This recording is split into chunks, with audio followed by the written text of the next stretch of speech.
It's a fight that's been going on for nearly a half-decade. Now the school board in Gloucester County is thinking about changing a controversial policy. Nico Clemens found it's igniting a charged discussion.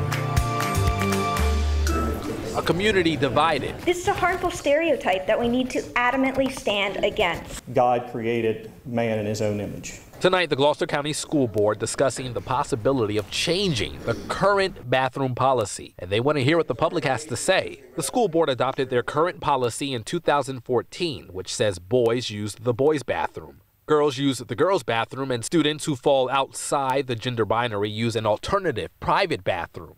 The proposed change would allow transgender students to use the bathroom consistent with their gender identity and when they meet certain criteria. It's fair, I think. It's a compromise. Benton Staples is a freshman at Gloucester High School.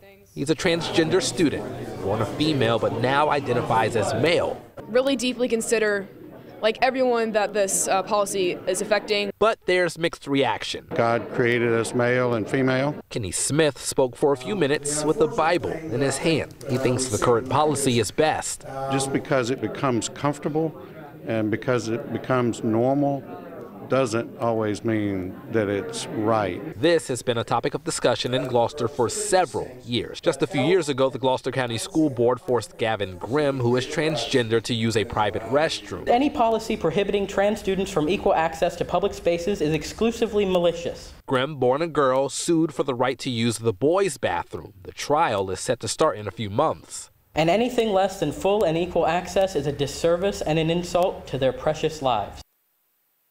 All right, Nico's live for us in Gloucester tonight. And Nico, what happens if the school board doesn't adopt a resolution?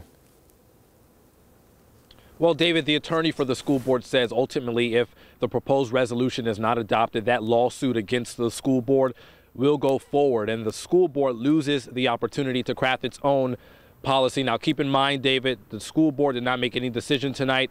They just wanted to hear from the public before making their final decision. And when that happens is still up in the air. Nico, thank you. You may have recognized a familiar face, one that defines the transgender debate in Gloucester County, Gavin Grimm. He spent years in legal limbo, with the district suing the school board in 2015 after he was banned from using the men's restroom. Grimm graduated with no resolution. 13 News Now was the only local station to sit down one-on-one with Grimm. It's unfortunate that this conversation has had to evolve to the point that it's a national discussion, but I also think that it's a necessary thing, a necessary message and a necessary fight to have, because this is something so many people are struggling with nationally. Gavin's now 19 years old. He left Gloucester to start a new life in California.